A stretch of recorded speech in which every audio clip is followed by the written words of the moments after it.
Suzuki Roshi said, "The boat is always moving." In old times, when they went on a ship and they stopped at a beautiful place, a place they wanted to remember, where something happened, they would mark the boat, kind of like a little graffiti to say, "This happened, I want to remember that." These days, we don't do that. We take pictures, we buy souvenirs, but all of it's the same thing. We try to hold on to something, hold on to a moment that happened. So Suzuki Roshi says, you shouldn't mark the boat. What does that mean? It means we shouldn't focus so much on trying to hold on to some special experience, to hold on to something that happened. So the problem with when we try to hold on to it is that we miss out on the present moment. We're not fully here.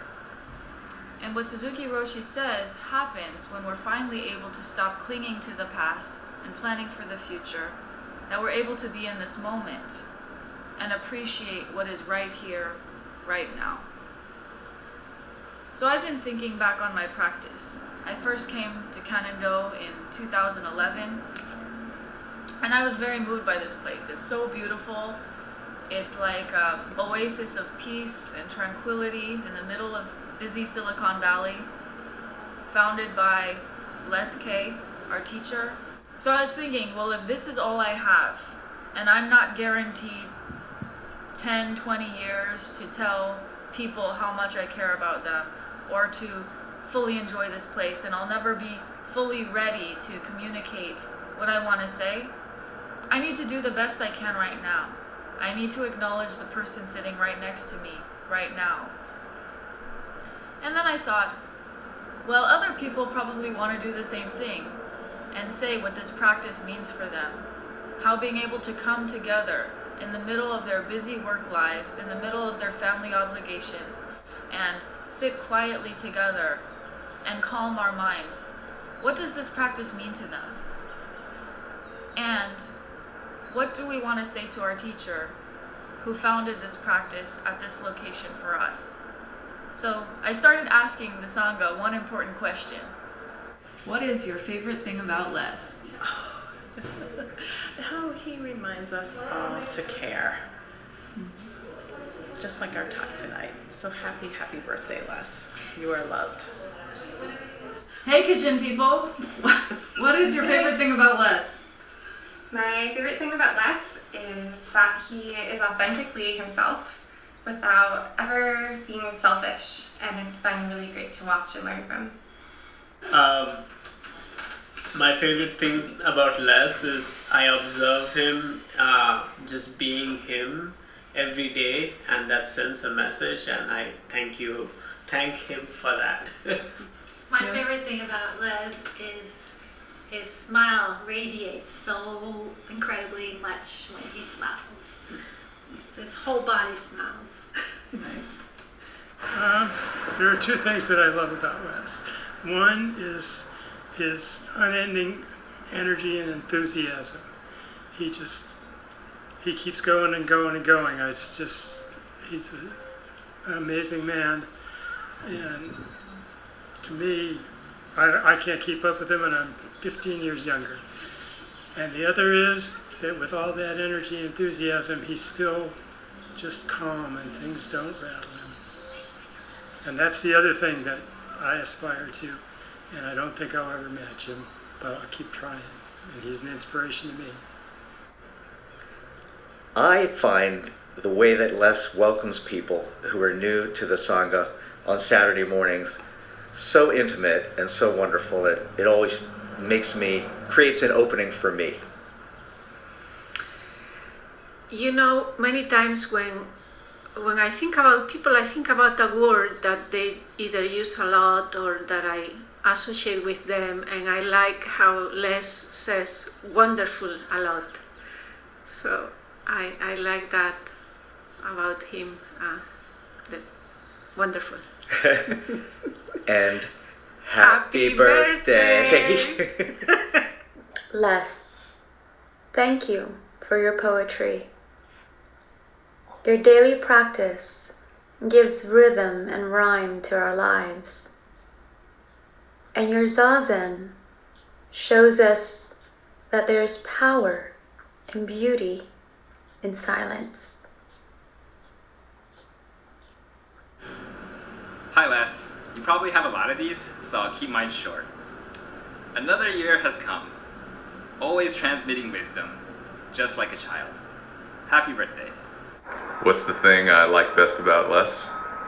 Is that he created this wonderful place, this flower, Kannon Do. Thank you, Les, and happy birthday. Hello, Les. Greetings from Maine. A favorite experience with you was studying the Genjo Koan in your garden, exploring the depth of meaning. I continue to be heartened by your steadfast encouragement for us in this Zen practice, to carry it forward in our lives every day. Also, I want to thank you for the direction to remember to ask the question. May you be well, and may you continue to know joy in your life.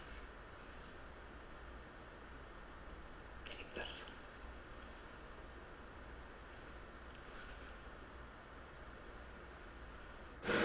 The thing that I appreciate the most about Les is this sense of constancy and reliability that he carries, that I felt from the first moment that I met him.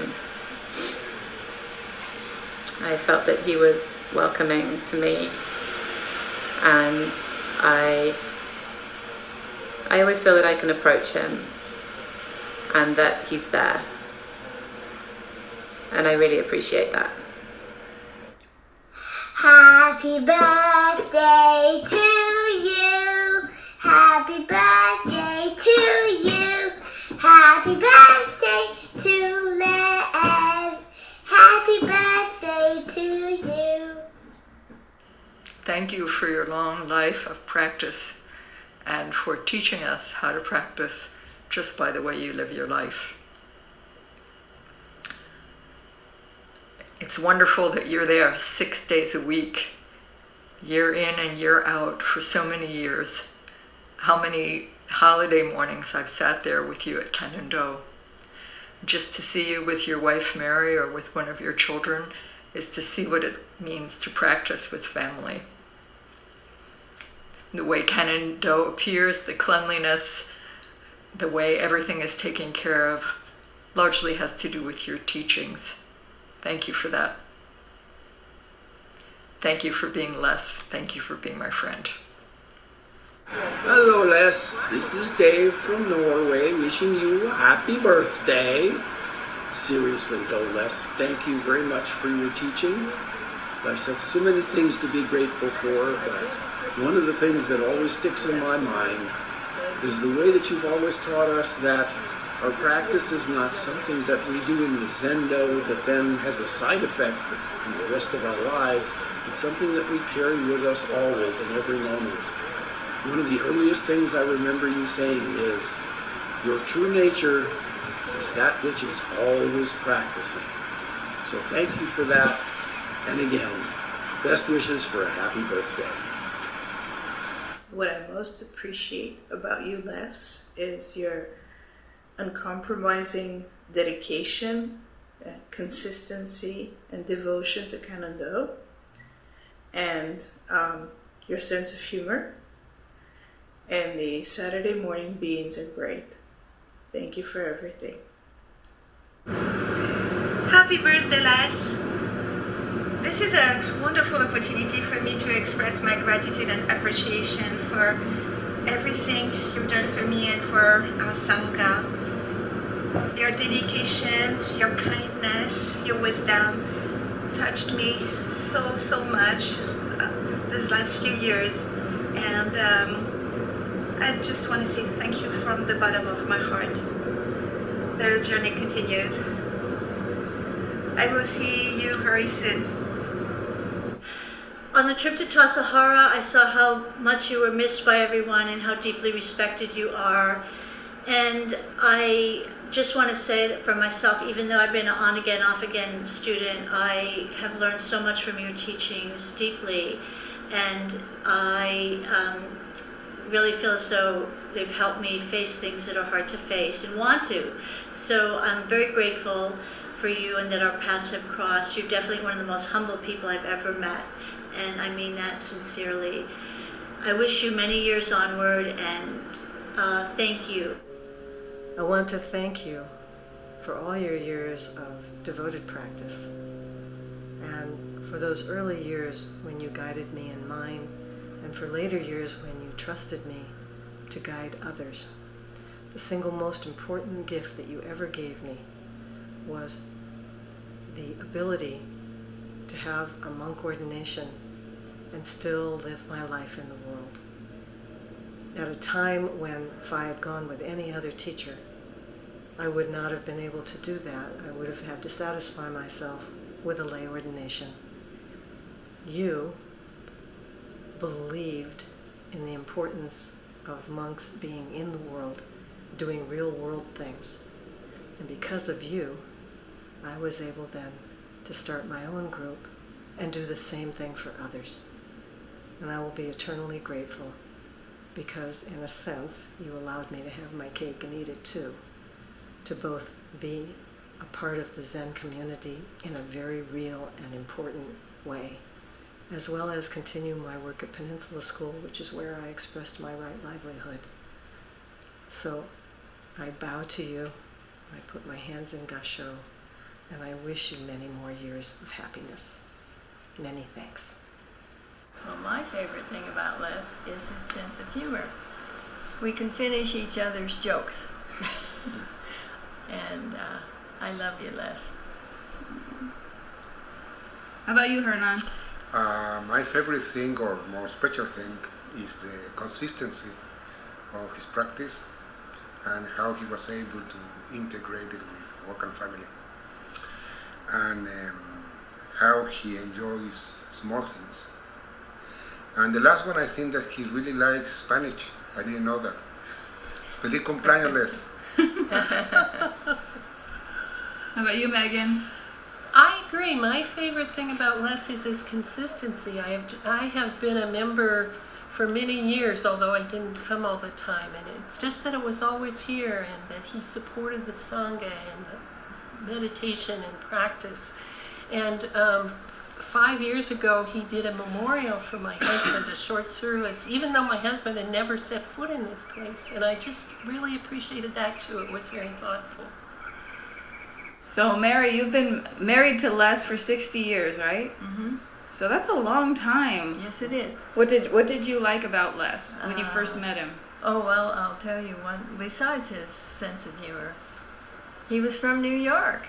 I didn't know anyone from New York. And, of course, I came from Oklahoma. And so it was so different. I thought, okay, this is interesting. And what was your first date like? Oh, we went to a play, The Waltz of the Toreadors, in San Mateo, at the Hill Barn Theater. What do you remember about that day? Not much. That's okay. The name of the play. That's good. A long time ago. The theater is not there anymore. Mm-hmm. But we went on. So what about you, Bonnie? So my favorite thing about Les is that he always looks for something he can do to help, even if it's something really small. Doesn't matter how complicated the problem is, whether it's police brutality or someone having a breakdown or whatever happens, he just looks for something small he can do to make things better. Another thing I like about Les is on Wednesday nights, when we go around and introduce the new people, he will make sure he gets their name right, even if he has to ask them 5 times, like, what is it? What is it?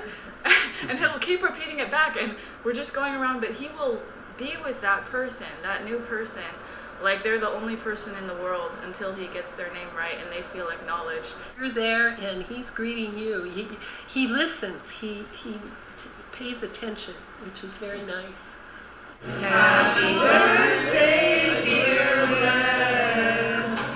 Happy birthday to you. You're now supposed to blow out the candle. Yes, and that's what we. And then we're supposed to wish. Each moment we are a new being. And our relationship is temporary and tentative. We can never ever meet again just like this. Even if we come together again with each other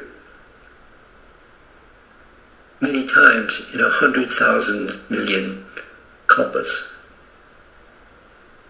we can never meet in just this way again.